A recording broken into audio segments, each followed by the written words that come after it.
Shut up and sit down.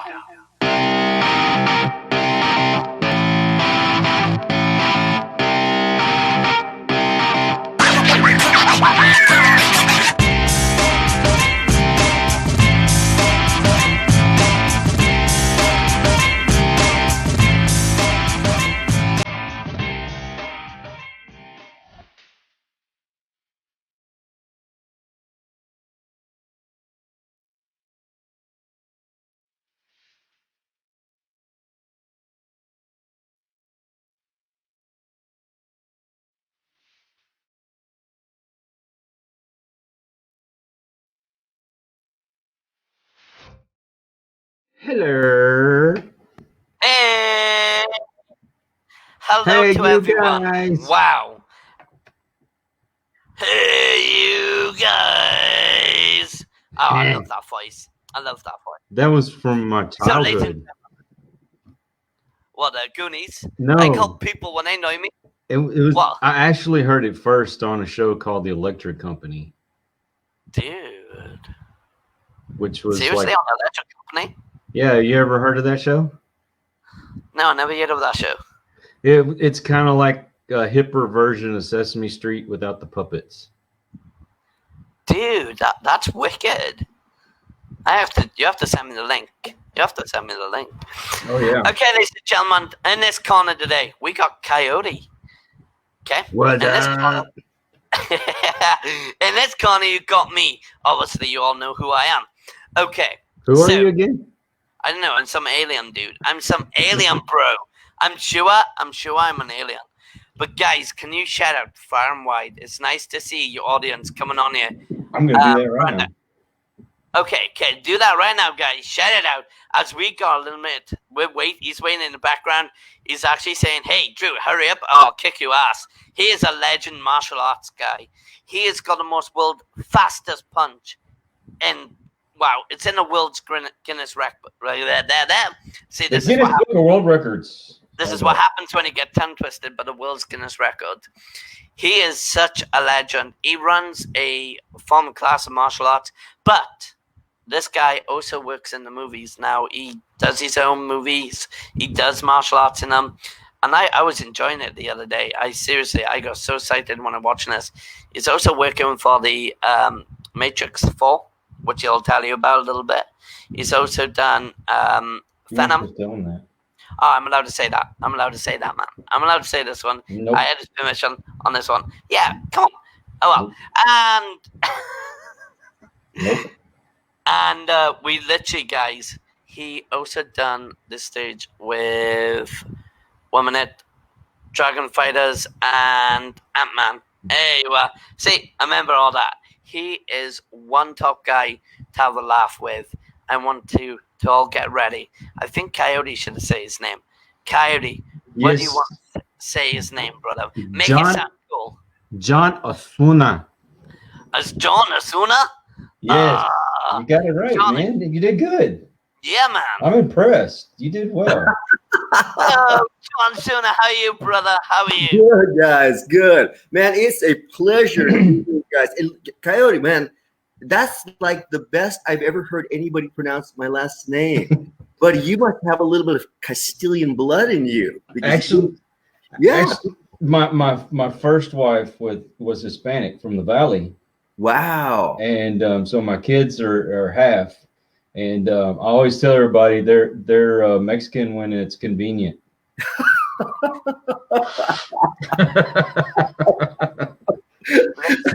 So the better half then. The better half. I understand that. Well, you know, I don't know if you count that as half because I'm a Heinz 57 myself. So oh, we all are, brother. We all are. We are all a synergy of everything. John, can you actually say what you do and everything, dude? Wow. Geez, Louise. I'm just like we discussed. I'm just a poor brown boy from the barrio. From a poor family that happens to be on your show. This is my highlight right here. I've dedicated my life to martial arts. You know, I've been in martial arts for almost 40 years, so just almost all my life. I have my own school. It's called KO Kung Fu over here in San Jose, California. I've had that school for the last 31 years. I'm an actor, stuntman, and I've been doing that more concentrated, I want to say, in the last 4 years. It's been nonstop projects, whether I play a lead in the film, whether I help with the fight choreography, whether I execute the fight choreography. I've just finished several projects and got several more coming up. So it's been a lot of fun. So if this is your highlight, man, you must not have a very exciting life. Yeah, this is the pinnacle, guys. This is the top. When I switched to Drew, I said, no.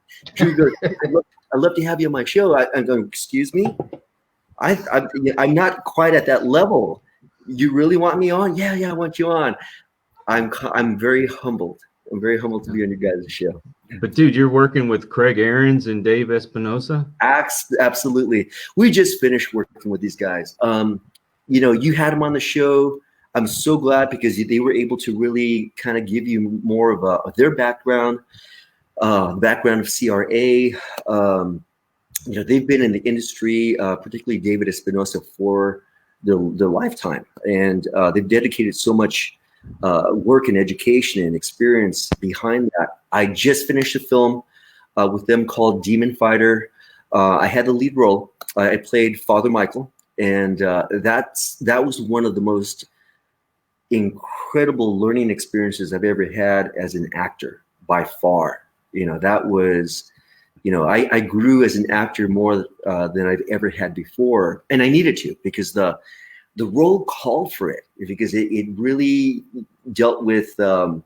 It's hard for me to put in words exactly the genre, because it's a horror genre, because it has to do with exorcism, but it's also an action film because there's pretty cool fight scenes in there as well. So it's like taking these genres and just cramming them together, and I'm excited to see the outcome. I'm really excited to see what they did with this project, and that should be. Are you really looking forward to it? Because I'm looking forward to it. I'm nervous. It's just Why like be nervous? It's just you do a project, you put your heart and soul into it, and you just hope that you did a good job, and you hope that the producer and the directors are happy with the work.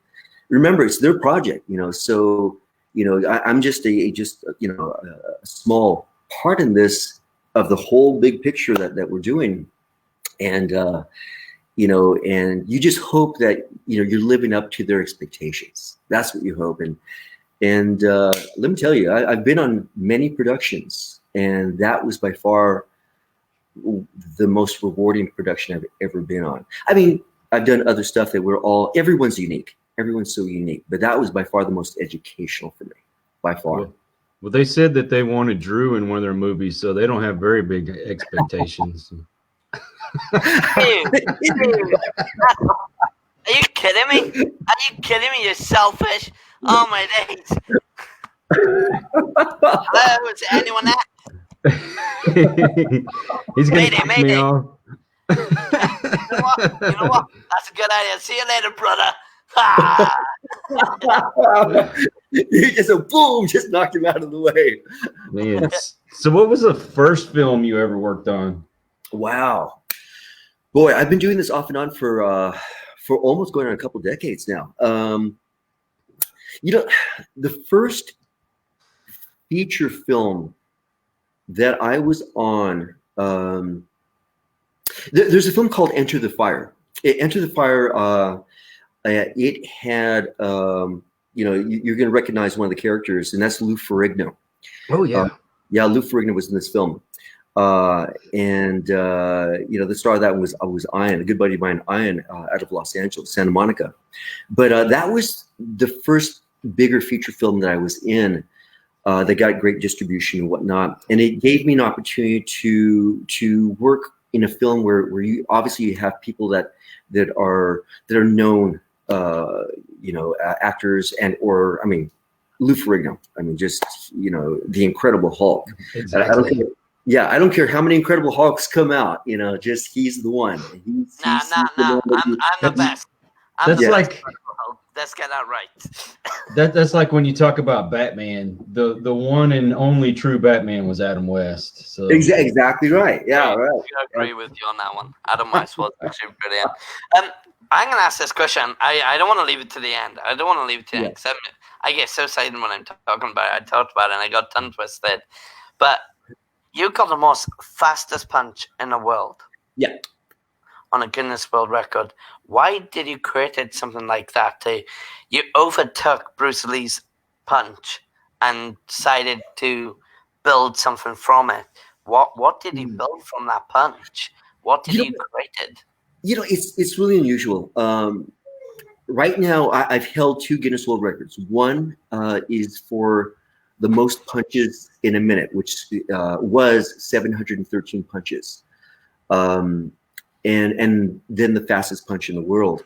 And the only reason I even thought about doing it was to bring attention to a child safety program that we have at our school. What had happened is, you know, a young girl, I think she was about 10 years old, was abducted and assaulted in our area. And, you know, and it was big news in our area. But rather than, you know, say, you know, what a tragedy, poor girl, poor family, I'm happy she survived the situation, but, you know, she has her lifetime to deal with the, you know, the absolute traumatic feelings that she's going to experience. We did something about it, and we put together something called KO Cares, which is basically we went to any organization. We went to every school, any organization that would have us, and taught children how to be safe in their environments. And it was anything from, you know, being safe at school, being safe when they're waiting for the parents to pick them up from school, being safe in public areas, being safe in the house. If there was a home invasion, what to do, what not to do, what to say, what not to say, how to sense when there's trouble in front of them, and what to do. So we put all this focus on this you know, program that we had. And I was talking to my daughter in our kitchen. I said, you know, how can we just draw attention to this? And it was kind of her idea. She goes, Dad, why don't you do something, you know, martial arts related, like break a record or something? Okay. Bless. Right. Okay. You're on to something here. You're on to something. All right. And that's in it. So I did a little bit of studying as far as what the records were. And I thought, you know, I'd like to try to do this. So we went about, it took about 6 months to train for that. Yeah, let me tell you, it was not an easy thing to do. And what it took to quantify the record, that was it. Because you can't hold a speed gun to your hand and see how fast it goes, because that's not what a speed gun picks up. Because the moment your body moves, that's what the speed gun, you know, picks up. It's not the movement of your hand. It's not that sort of movement. So I was tested by Stanford University Biomotion Labs. It took IBM research physicists to calculate the actual and quantify the record, but it took a NASA physicist that utilizes the camera that they use whenever they have like a space shuttle launch or something like that. The camera that they use to record kind of the way it breaks, that's the camera we use to record the record. So what it took to just say, okay, you got the record, it was extraordinary. Wow. Yes, that kind of thing with the children, it seems like it's getting worse and worse all the time. And you know, crossing them over the border and selling them out, you know, and these perverts out here that actually, you know, they purchase them like they're, you know, you could just go down to the store and buy something. That's what they do with these children. And it's good that somebody had took initiative to go out there and bring more awareness to this. I don't think people realize how serious it really is. Yeah, I mean, I appreciate that. I do, because I mean, that's children are innocent. They are, and until they come of age, they are they're prone to every situation that they're around, and you know, eh, and it doesn't break my heart. It's tragic. It makes me sick to my stomach when I hear a child that has been assaulted, a child's been abducted, a child's been, approached, even approached. That when you have a daughter, and you're as a father, your paternal instinct is to protect and do everything. And by the way, my daughter's also a fighter. She's also a martial artist. So she is. I made sure that she knew how to fight. Best ever thing as a father. Best ever thing if you're a martial arts father. Always train your kids. My son be starting at 5 years old when he starts training. It's actually tradition for children to learn from the age of 5 in martial arts. Exactly. You lay a foundation. You lay a foundation, because I have had students that had studied with me when they were children, and they left. They might have moved or whatever, and they returned as adults, and they had never studied in between. And once you do a certain movement, once your body does this and this, it never leaves you. I mean, the memory of certain material goes away. Your coordination and your endurance and your flexibility, that diminishes really fast. But once you've established a certain way of moving, you keep that. It just becomes part of who you are. And it's like, after a while, it's like breathing. It's like you don't even think about it. You just do it. And that's why it's always great to start them really, really young. But Coyote, I'm right there with you on that, brother. It's not good enough just to shake your head and go, man, that sucks, and that's it. Definitely. Here's a question: who is the people you trained in movie sets, by any chance? But you give us a little. Well, let me see. I've worked with a lot of really great people. I really, really have. And like I said, I've got some projects coming up that will include people that you might know: Jean-Claude Van Damme, Steven Seagal. My favorite.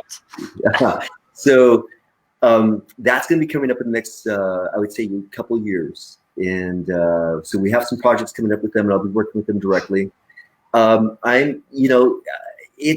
you're working with somebody that's already an established martial artist, you can either work really well together, or it becomes kind of a conflict. And I'm a sort of person that I'm willing to hear out what their approach is and whatnot. But in reality, it's the director's vision. So you kind of listen to the director. You kind of go, okay, this is the way I see it. I see, bodies flying. I see, getting struck, and blood spurting out of the face. Then you can build on those things. So pretty soon I'll be working with some more recognizable talent. You had mentioned, Drew. You had mentioned Matrix 4. Why did you even say that? I have to. You said the other night. Wait. You said the other night. We're not doing a coyote style, okay? We ain't doing a coyote style. You said it the other night, okay? As simple as. Yeah, there's only so much I can say, but I've had the great privilege, and this was the thing right before the COVID-19 pandemic. Just right before, there were 2 solid months that I had been working on Matrix 4 and Venom 2. So I had been working very closely with Keanu Reeves, and Venom 2 definitely worked with Tom Hardy and Woody Harrelson. And let me tell you, Keanu Reeves, man, he's the man. He's the man. He's about as grounded as you can get. Everything that they say about him, like he's such a nice guy, he's grounded. Yeah, he is. He really is. I mean, there are people. There are so many fans of his that he's obviously protected, word got out, because we're filming over in San Francisco. Word got out by TMZ that we were filming there. And one day that we went on set, and there's a big bus that transports the actors. We got off the bus, and there had to be like 300 people out there waiting to see Keanu Reeves. And they've got signs and stuff. I'm going, whoa, when did the leak? And you know, and how can I put this? For those that are fans of those films, you will not be disappointed. My goodness. Wow. What I admire what they did with these films is you're going to see a lot of practical stunts happening. In other words, they used very little CGI on the stuff. They did practical stuff. So again, I can't give away, you know, what's going on in the scene, but you will not be disappointed. I was actually in awe at what they set up and what was going all at the same time. It all happened at the same time. The coordination between the stunt people, coordination between the aviation folks, coordination between all the, you know, pyrotechnics. It was crazy to be involved with that. And you guys will not be disappointed. It was an amazing experience. You know, I hope that doesn't, I don't think that's giving away anything. Do you know when the movie comes out, I'm going to say to my friend, I'm going to go like this to one of my friends and said, I interviewed a guy who actually done this movie with you. And I said, look at my Facebook. Don't blame me. Look at DTV. Because DTV actually have interviewed someone who done it. And they were like, yeah, whatever. But no, simple. It's kind of cool having that experience to work with Keanu Reeves, especially to learn about the Matrix. And the Matrix is a long time episodes between, and it's like basically like an episode for me, because they done one story and then the next story and then another. So it's like a Lord of the Rings, the Harry Potter civil, but the Matrix, you know what I mean, Coyote. Stop nodding your head at me. Harry Potter. Yeah. Leave Harry Potter alone. Leave Daniel. You and Harry Potter. You know what? You haven't made it until you've worked with Will Ferrell. So when you do that, then you come back and talk to me.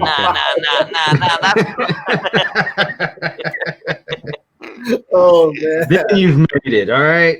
Till then, Keanu Reeves. Okay, whatever. Exactly.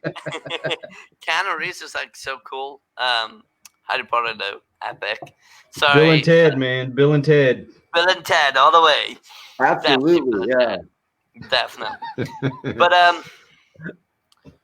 wow, it's so much you want to proceed in the future for everything you're doing. It's just amazing how you produce as a martial artist. You also got your own movie, haven't you? Your own stunts and stuff going on at the moment, and I'm I watched that little clip you showed me, and just trust me, that clip I was showing everyone. That was pretty good. I appreciate that. You took it full in. You didn't lay back. You actually went pow, pow, pow, pow, smack right into it, and you actually good. Do it again. One more time. Now the pressure's on. That was at least. You know what? My record's like on the line here. No, I used to, like I said, I used to train really hard, but no, it's crazy how you meet other martial artists as well, like Van Damme Claw, Steven Seagal. Steven Seagal was one of the things my brother. Sadly, we don't speak anymore, but we can talk about it on here. But my brother was connected in that line. But they had a book about my brother who done a martial arts written about him. And Steven Seagal was our idol. Not only his, it was mine, but also then Bruce Lee started being idol to me. And then Van Damme Claw, Sean Van Damme Claw then as well. So Jackie Chan was one of my favorites, no matter what. Jackie Chan was like one of my best. Now, have you ever worked with Jackie Chan as well? You know, I met Jackie. Yeah, I did meet him, and you know, he was doing a premiere of one of his films, Super Cop. And Super over Cop? here, yeah, Legend yeah, film. totally. Oh, absolutely. Totally agree. So this was the coolest part because they had contacted me. They say, hey, we got Jackie Chan in town. We want somebody to do kind of a demonstration for him and just to welcome him into the Bay Area. And he was doing two things. He was doing kind of an opening for a senior citizen center. And then he was doing the premiere for his film. So I met him, and again, nice guy. I mean, just like hell of a guy. I can't imagine these celebrities that have such a following and so popular. They could still be so grounded, because it's just constant. They're constantly being pursued and asked and they're so great about, hey, yeah, sure, if you want a selfie, I'll do a selfie with you. It's like no big deal. Oh, you want to show? I'll autograph this, for you. But for him, it was great because that was a little bit before he had more of a command of the English language, and he expressed himself. So he's very, very physical when he expresses himself, and it was a lot of what was happening at the time that he was really known for doing all his own stunts. And he was just going over all the bones that he broke. I broke this, I broke that, I broke this, I broke that. I just hit this, just hit that. And you can see them on the films. But again, Jackie Chan, down to earth. He's actually not a formal martial artist. His background was Chinese opera. Chinese opera? Yeah, that's his background. So, yeah. Nothing to sneeze at, though, because the training that they put those kids through is like any military training that you could even think of. I'm just like the hardest military training. They do go for a hard they one. Go, and they because they have to sing and they've got to dance and they've got to do martial arts. So they've got to be able to do everything. And that's why I don't know if you ever heard Jackie sing. The guy can sing. He's got a voice on him. He's got amazing voice. He sings in his own film, doesn't he? At the end, he starts singing, doesn't he? Yeah, the boy can sing. I give him a lot of credit. But then, as he grew, obviously he trained and he became just a great martial artist. And you just admire. I mean, he took it a whole different way because, here you have Bruce Lee that was more practical. It was a lot more, economy of motion, just boom, just hit the guy, bam, hit the guy, bam, hit the guy, here, it was just so intense and he added this kind of an animalistic intensity into what he did. Jackie took it a whole different way. He made it comedic, and it was hard not to love what he was doing because you're admiring the physical actions, but you're kind of going, whoa, he's kind of making fun or he's having fun with it at the same time. So yeah, Jackie Chan was a pretty cool guy. It would be great to work with him down the road. Well, I love martial arts in the movies and stuff, but his comedic timing was just I don't know what it was. Just somebody. That's why I guess we enjoyed watching those movies so much because you could enjoy the action, but you could laugh as well. Oh yeah, the Rush Hour movies. They were classics. They were classics. Just the bond between him and the other actors, just the best. I love Rush Hour. I watched all this Rush Hour from a very young age, and I was already old. You're making me feel bad, Drew. You're making me feel bad over here. That's okay. I gotta bully this guy. He bullies me enough, so we gotta bully him back. I still remember when some of those Bruce Lee movies were new. So, but this is something this is something I actually know about Jackie Chan. Jackie Chan was actually a stuntman for Bruce Lee. Yes, yeah, he was in Enter the Dragon. The only thing he knows about Jackie Chan was that cartoon he used to have on Saturday mornings. Oh, hey. Do you know what? I gotta admit, I even watched them. I was eating them with my bowl of cereal with my orange sachet around me, and I was going like this. I was shouting out. I was going like this in front of my team, and I was going, "Is yeah!" And I was going like that, just fighting with that cartoon. It was funny as crap. That's too cool. Oh man. Man, do you remember they used to have on Saturdays the Kung Fu Theater? Oh God, yeah, yeah, absolutely. I think Yeah. the first movie I ever saw with Bruce Lee was the one that had Kareem Abdul-Jabbar in it. I agree. Oh, yeah, Game of Death. Game of Death. That was it. I could not remember the name of it, but yeah. Yeah. I mean, it's. I mean, and that was too bad because he had passed away. Bruce Lee had passed away before he finished Game of Death. And the movie. I mean, I don't love the movie because they had to add all these fillers and whatnot. No, sorry, I didn't mean to do that. Movies, yeah, I remember that. I remember the kids. I literally saw that. I literally saw that, and I was like, "Oh, okay, what's this?" No, I apologize. I didn't mean to butt in. No, that was good. That was good. I totally remember the Three Ninja movies. But yeah, it's and again, he was a student. Kareem Abdul-Jabbar was a student. Danny Inosanto was a student. So he's using people that he can trust, people that he knows how to the timing and the movement, and people that he knows that look good on screen, and that was the thing, and that's the thing about this industry because time and time again, I will always call on people that I've worked with before that I just you have this connection with, and you have this bond with, and that no matter what, they'll be there for you. Good. There's a really good actor friend of mine named Tony Jackson. That is he's an actor. He's a stunt guy. He's a martial artist. And we've been in several films together where he and I are just fine. He's a big guy. I'm not a big guy at all. I'm all 5'8" at best, and maybe about 170 or whatever. These guys are 6-pack.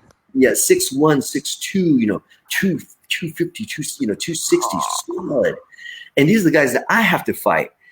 So Dominic Hecht is another one that I've been in several films with, and again, he's an actor, and he's definitely involved in MMA and whatnot. But again, there's these guys that you just trust, and you take them on the road with you. You say, guys, hey, I've got this film, I'm working on it. I need some guys that I can fight, and then I can trust you guys, and there's always, sure, yes, let's do it. And they get into it, and they go, yeah, let's do it. Let's give them a good film and give a good fight scene. So yeah, there's people that you just trust. Now, I got people saying questions, but about the Three Little Ninjas, I just want to say this quickly. Okay, Three Little Ninjas. Luckily, these guys are gone. These guys are gone. God, like no more. That's it. Well, do you know, believe it or not, because my class used to wear black martial arts uniform. Mm-hmm, we had to wear black uniform. And I actually scared my mum one point and my sister because they couldn't find me around the house. I blended in with the dark.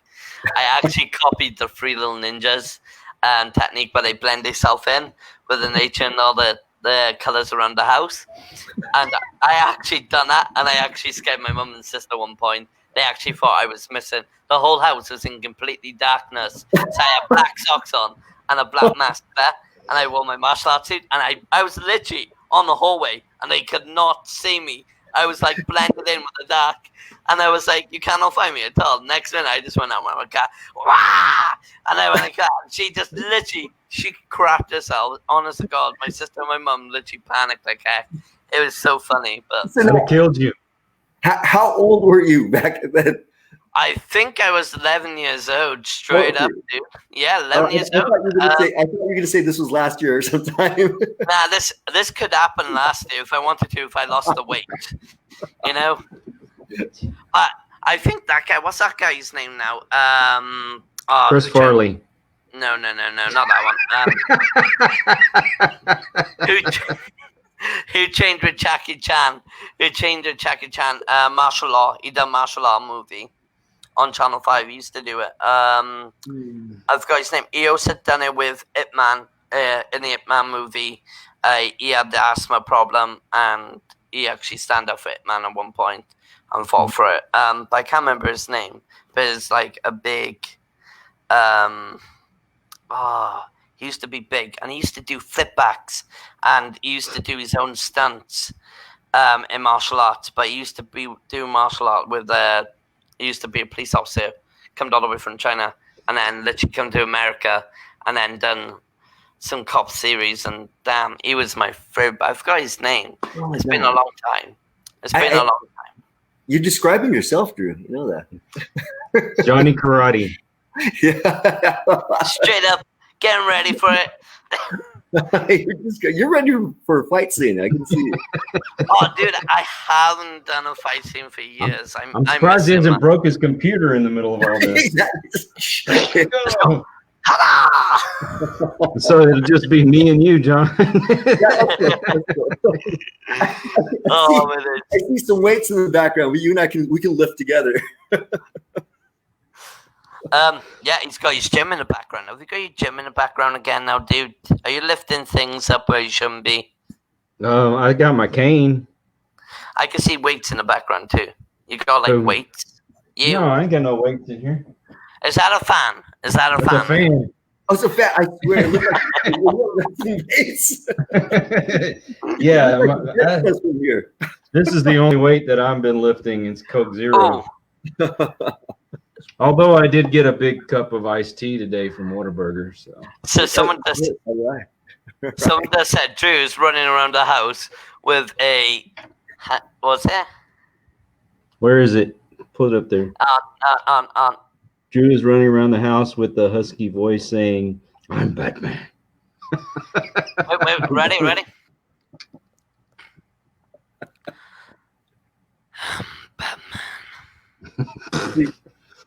See, that gave me chills. I had to look away because I didn't want to see you saying that. That gave me chills.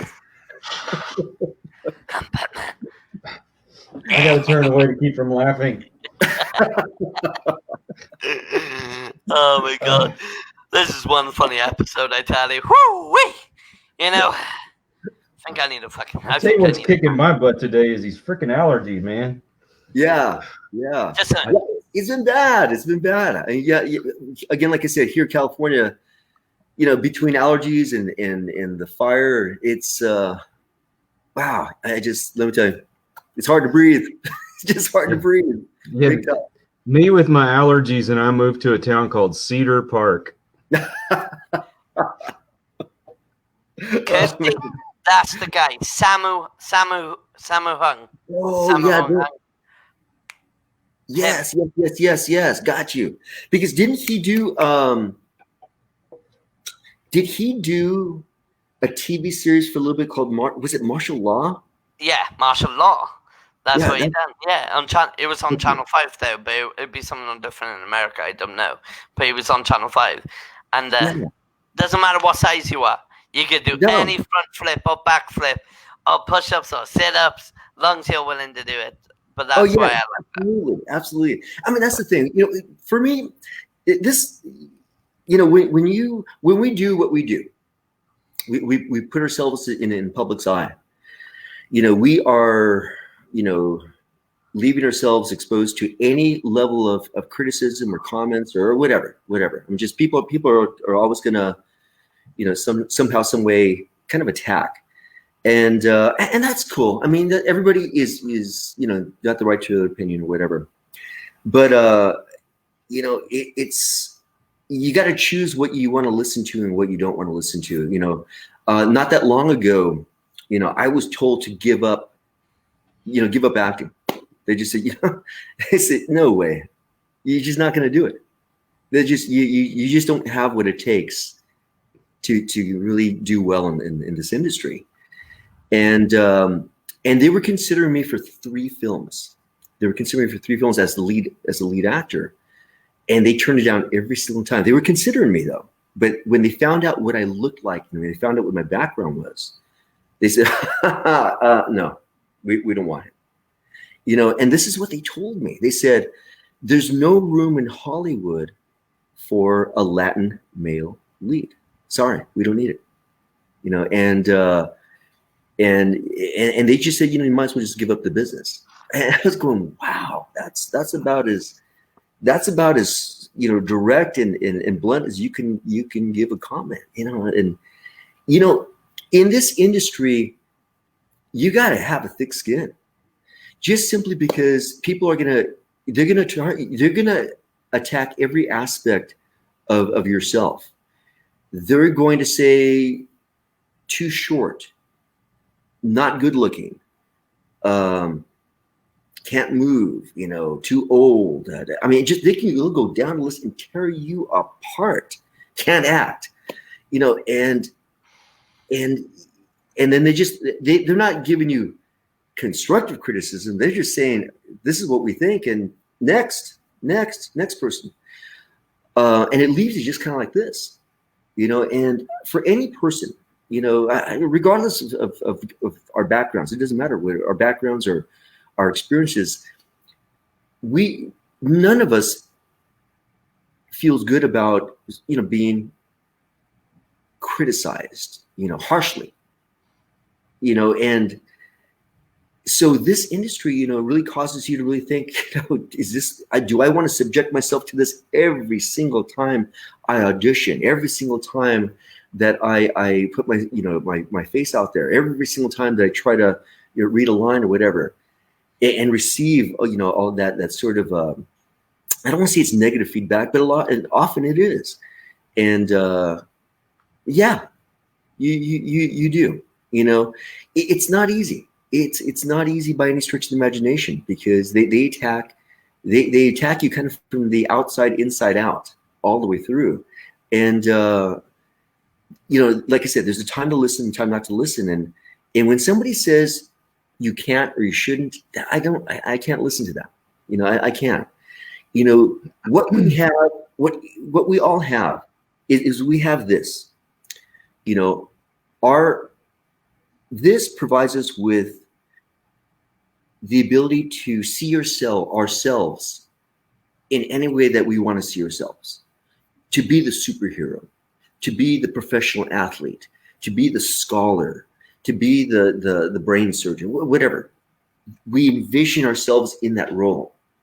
This right here provides us with the want. I gotta have it. I want it. I just need it. I need it. This provides us with the want. But it's this stuff right here that provides us with the bringing it to reality. So those three aspects, you know, what they call the mind, body, and spirit, and martial artists know that, you know, they have to work in unison. They got to work together, because in the process, you will be knocked down. In the process, you know, you will be told that you're not good enough. In the process, you'll be told that just, hey, give it up. Don't even bother pursuing this. And we've got to choose what we listen to and what we don't listen to. And you know, and it's what's amazing is all the people that we admire, they did it. They just didn't quit. They just never quit. You know, you guys got a great show here. And I was talking to Drew about this, you know, the other day. We need you guys now, because in the day and age that we live in, what we need is hope. We need to feel a sense of security. We need an outlet. We need to laugh, man. We need to laugh and get something feeling good inside, so that we have a brighter future beyond this time. And so you guys save lives when you guys do this. I was telling Drew, I used to do something. You know, and I asked Drew, are you familiar with the Golden Gate Bridge? And he goes, you mean that big old orange red thing? And I said, yeah, that thing.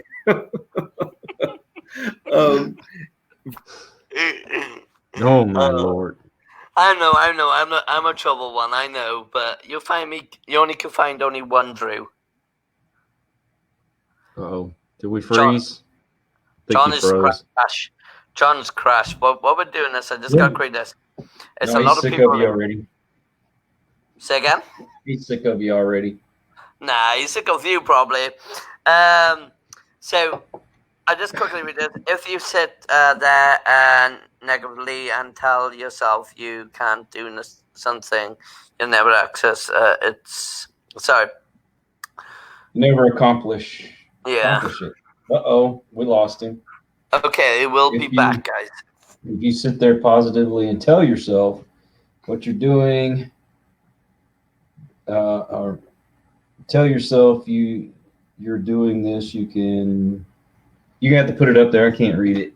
It's kind of jumbles. Hey, John. Hey, look, if you're sick of us, just tell us, okay? Don't have to just pop out like that. You don't have to go. I was gonna say, like, you know what? This is getting boring. Hey, I tried to warn you before we got started. Just like we're just gonna cut it from you guys. We're gonna cut it.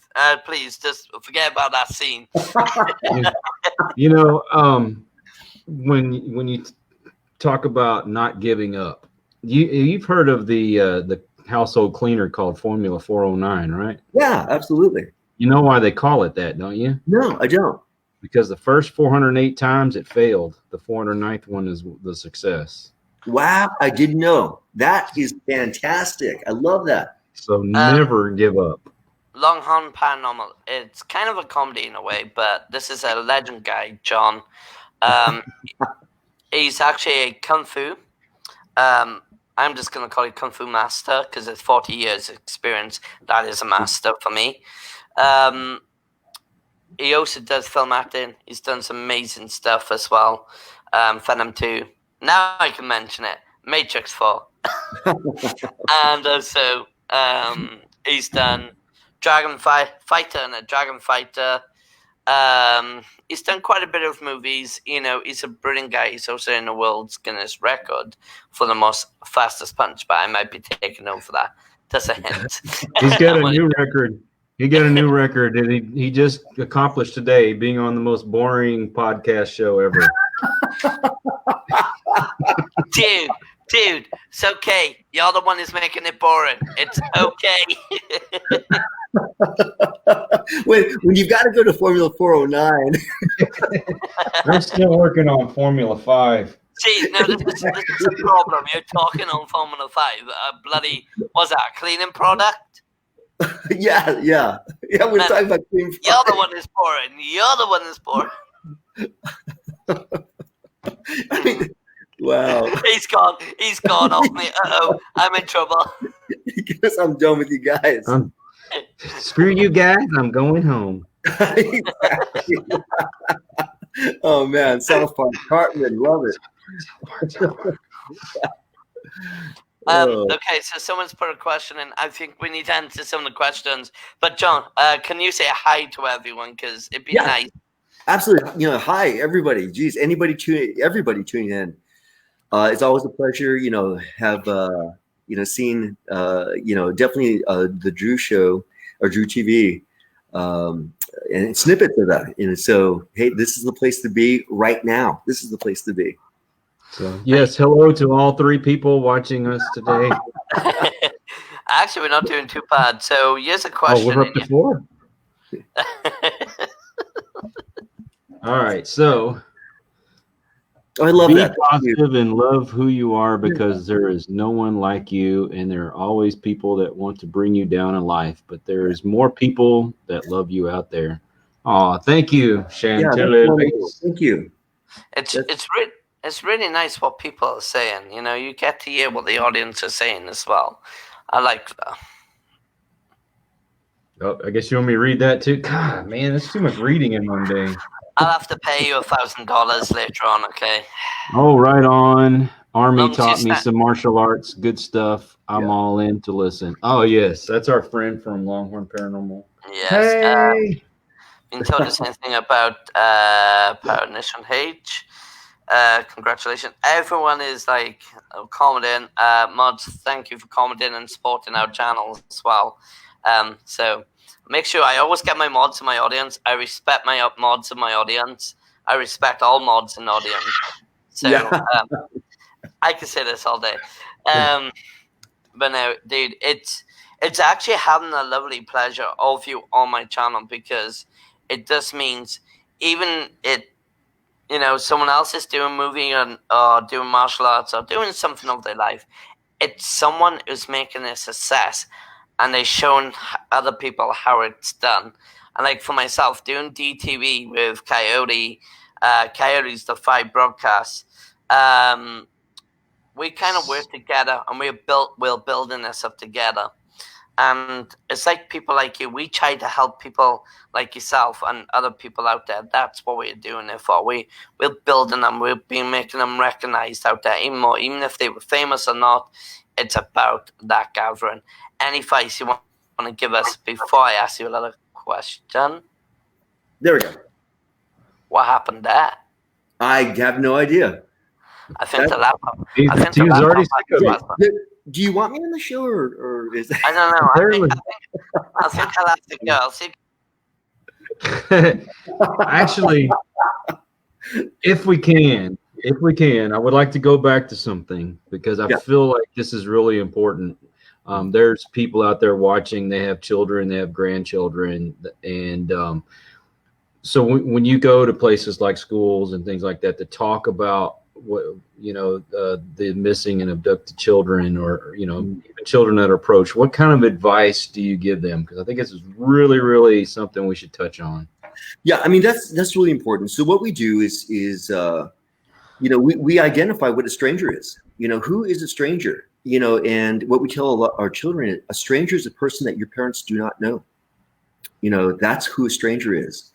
So if ever approached, by somebody who doesn't know your parents, it's important to cling on to them and just try not to engage too much, in somebody that is asking you a question. I don't want to say it's inappropriate, but in a lot of cases, it would be inappropriate for an adult person to go to a child and just start a conversation for kind of no reason at all. If you're concerned, are you lost or things of that sort, then that's a whole different story. A lot of people that approach children, the predators, it's getting into their psychology also, because they will approach a child and say, hey, little girl, little boy, are you waiting for your parents? Yeah, I am. Well, you know what? I know your dad. We work together. Hey, you know what? I got some puppies in the car. You like puppies, right? So they're luring them. And they use techniques or tactics, that obviously children would find, desirable or safe or just something to kind of get them in there. So we let them know that those could be potential scenarios. Other things is being home alone. When you're alone, let's say you and your brother or you and your sister are together alone, and your parents just happen to go out to the store or whatever, and they just kind of trust you, just stay home. And there's a knock on the door. UPS, there's a knock on the door. FedEx, there's a knock on the door. Amazon, hey, we got a package here for you. Hey, we need a signature. Just to let them know that it's okay not to answer, that you're not being rude. It's okay to just ignore. Important to figure out the safe zones in your home. And if you feel threatened at all, don't hesitate to call emergency number. Here in the United States, it's 911. Call 911. And very important, if you call, stay on the line. Don't hang up, because if children, especially if they're panicked, they'll forget details, information. So they won't know exactly their home address.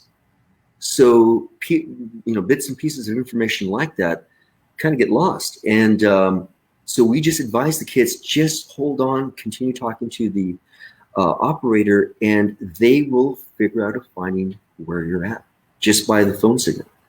So all those bits and pieces of advice. And and if it ever comes to the point where they're physically being assaulted, or they're being grabbed and pulled in a certain direction, then they utilize life survival techniques. And it's not matching their strength with an adult's strength, not at all. But if they have you here and you're close enough to, strike with the fingers to the eyes, to kick them in a sensitive area, to hit the leg or the groin or whatever, hit areas that the human body are not made to withstand at all, regardless of your stature. You could be 6'5", a 250-pound strong man. You stick a finger in the eye, that's it. I used to always use the analogy when my daughter was a baby, you know, and you'd be here like this, and you'd hold her, and then you bring her up so that you can kind of look at her nose to nose, and they're, you know, playing with your nose. And all of a sudden, a finger gets in your eye, and you're here like this. Take this child away from me. Take this demon child. Exactly.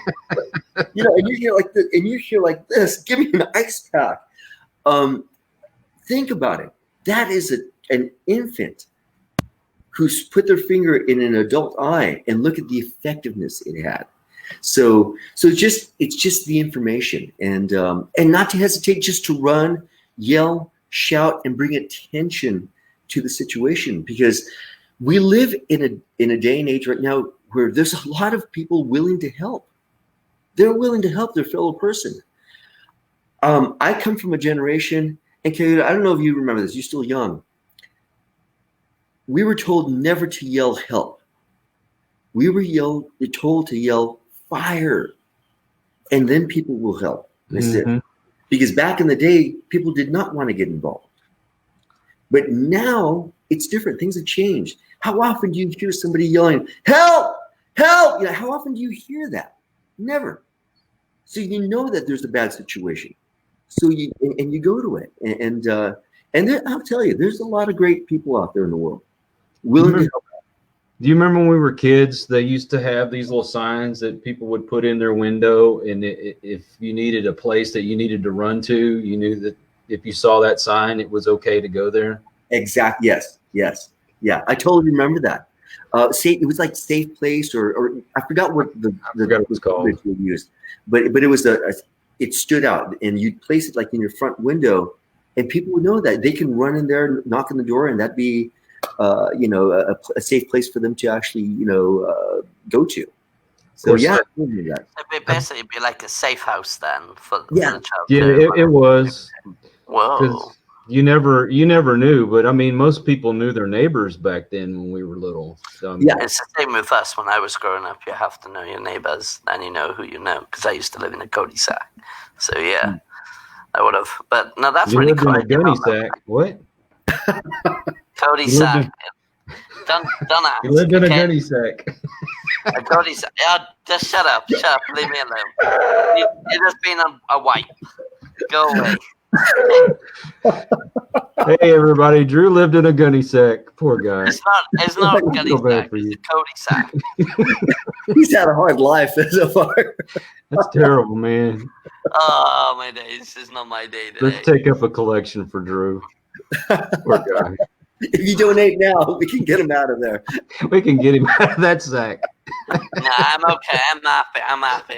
I got my own luxury now. I grew up and I come off that area. You don't know how much I was making on them days. Man. Now, how do people find you? How will they know where to find you? It's easy to put your name in, but have you got like a website, or have you got like a Facebook channel? I mean, if they for my school, my school is called KO Kung Fu, so it's just kokungfu.com, and there'll be information on my school. For me, they can always find me on Instagram, Facebook, and it's just John Ozuna. My first name and my last name, John. I almost forgot how to spell my first name. That shows us now. That shows us. Ozuna. So, wow, that's not good. And if you want to find Drew, just look for a giant gunny sack. Exactly. If you want to find Coyote, all you got to do is look for cowboys around him. Hey. You're proud about that. Wait, no, the YMCA. Right. The YMCA, guys. That's what it is. Go on. Oh my goodness. Okay, no. I don't feel like I want to end this live. I don't feel like I want to do this. It's so hard. I'm enjoying so much fun. This is the heartbreaking part right here. This is not good. Before we go though. Happy trails to you until we meet again. I like that. I'm just gonna say, are you planning ever doing cartoon movies like the Panda Bear Kung Fu? Because Jackie Chan. Wow, it's funny that you say that. Right now, I was approached on they're doing a comic book about me. So Whoa. yeah, of all things, who would ever buy that? That's kind of weird. It's a comic book concept. It's called Dragon Wolf, and essentially, it's the artist is really quite amazing. But he really is. Has me down. It would be like a superhero type comic book. So Dragon Wolf is in its concept stage right now. Maybe what I'll do, Drew, is I'll share some drawings with you. Oh man, that'd be great, man. And he is somebody that was at one point infected by like a werewolf, a wolf. He was bitten, but he becomes this werewolf, but and he still has a conscience, and he knows who's betrayed him and who's helped him, and he spares those who've helped him, but he rips apart those who haven't. So it's pretty graphic, I guess, in some ways, but it's kind of cool. So yeah, it's funny that you even say that. Yeah, Dragon Wolf. It's still in its concept stage right now, but that might be coming out. Sounds like my totem. It is. All right, John, I'm going to say big thank you from DTV and also the Fight Broadcast from me and Coyote for coming on our show and giving us a whale of a time. And thank you as a master of your club as well, in martial arts sense as well. But please don't hang up. No. Please don't stay in the background. Yeah, guys, thank you for having me on the show. Love everybody's input that contributed to it. So happy about that. Don't forget to tell the guys in the backstage, okay? All right, yeah. All right, when you do your movie set, don't forget to tell Keanu Reeves. Okay? Oh, yeah, exactly right. All right, I'll put you in the backstage. If you don't hang up, though. This me and Coyote's got to say something, but stay by there in the backstage, okay? See you in a minute, John. Thank you for coming on, man. Bye-bye. So that is it, guys. Tonight was another amazing, epic Drew TV with Coyote and myself. And I tell you what, it was epic. It was really epic. I enjoyed that. Having someone on from movies, then also a master, and then having the world's fastest punch on my show, it means the biggest honor to me because I'm an ex-martial artist. And martial arts has always stayed inside me. And that guy is something to be respectful for. So remember, guys.